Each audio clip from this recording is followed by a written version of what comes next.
তিতুমির কলেজের আন্দোলন আপনি দেখেছেন, এটাকে 7 কলেজের আন্দোলন আমরা দেখেছেন। তিতুমির কলেজকে বিশ্ববিদ্যালয় করার দাবিতে যে আন্দোলনটা দেখলাম আমরা, কয়েকদিন ধরে টানা এই আন্দোলন হলো। তারা প্রায় প্রতিদিনই রাস্তা অবরোধ করছে, একটা গুরুত্বপূর্ণ রাস্তা অবরোধ করে রাখছিলেন।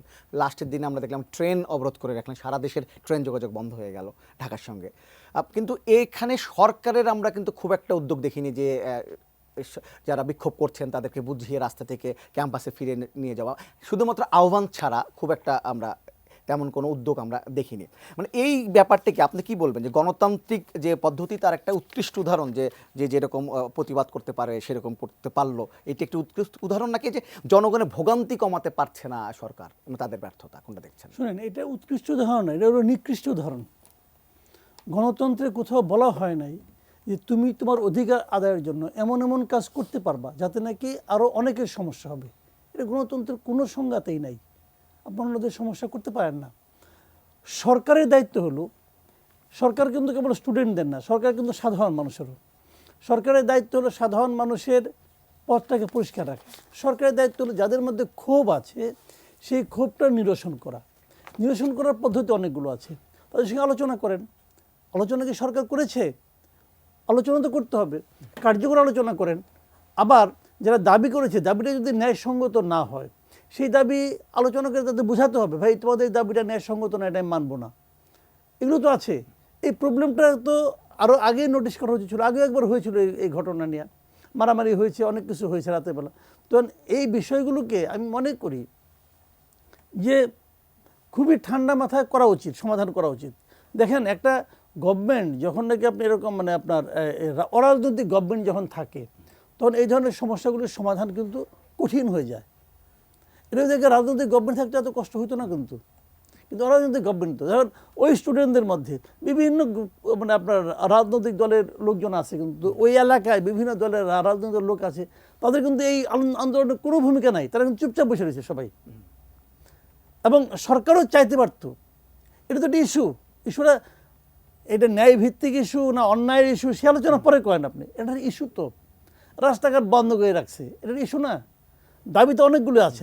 আরও ওই যে কয়েকদিন আগে দেখলাম ওইদিকে রাস্তা, একদিন দেখলাম যে এদিকেও মহাখালীর দিকেও বন্ধ, আবার ওই দিকেও বন্ধ, শ্যামলীর দিকেও বন্ধ। হ্যাঁ, তো আপনার সমাধানটা কীভাবে করলেন? সরকার কি করছে বলেন তো? এই দুইটা ঘটনা সরকারের কি ভূমিকা ছিল? সরকার কি দুই জায়গায় গেছে? আহ্বানটা কার কাছে করছে? আহ্বানটা কিভাবে করছে? এই আহ্বান জানানোর জন্য তারা কি তাদের সচিবালয় থেকে বেরিয়ে আসছে? সচিবালয় থেকেই আহ্বান জানিয়েছে। তাহলে ওই আহ্বানে কি মূল্য আছে? আসছিলেন 2 দিন আগে, আপনি আসলেন রাজপথে, অথবা আসলেন ঘরে অবসর নিয়ে বসে নাতিদের সঙ্গে বসে খেলাধুলা করতেছিলেন। এখন আপনি সচিবালয় থেকে আর বাড়িতে পারেন না, কি কারণে? কালার এক্সপার্ট, জর্জ স্যাপ এবং মাইল্ড অন হ্যান্ডস টেকনোলজি সমৃদ্ধ অরিক্স ক্রিস্টাল ওয়াশ আপনার লন্ড্রি এক্সপার্ট। এটা তো কোনো কথা হলো না। আপনি যেখানে গেছেন যাই না বসে আপনি হয়ে গেছেন, অফিসার হয়ে গেছেন। ভাই এইগুলি ঠিক না। তাদের উচিত ছিল এদের সাথে বসতেছে না, হ্যান্ডেল করে না।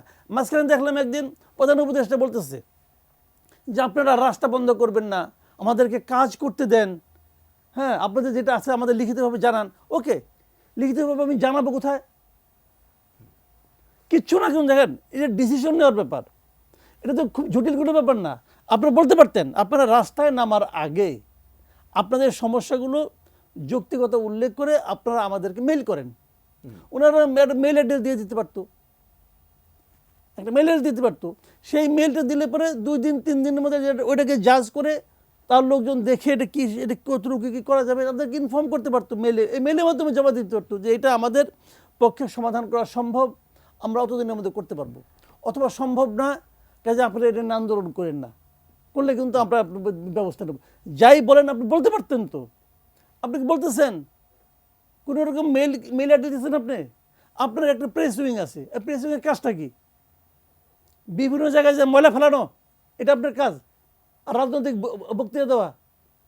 প্রেস সেক্রেটারি বলে এই গভর্নমেন্ট নাকি অরাজনৈতিক সরকার না, এটা বলে এখতিয়ার অরিজিন থেকে, ও তো চাকরি করে, সে তো একজন এমপ্লয়ি, আমার টাকা সে বেতন পায় রে ভাই। তার এই কথা বলে এখতিয়ার তার কে দিচ্ছে? একটা এই ব্যক্তিকে সে এখতিয়ার রাখে? রাজনৈতিক সরকার কি অরাজনৈতিক সরকার এটা বলবে কে? এটা বলবে ক্যাবিনেট, এটা বলবে প্রধান উপদেষ্টা। কোন উপদেষ্টার মুখে শুনছেন সেটা বলছে এটাকে রাজনৈতিক?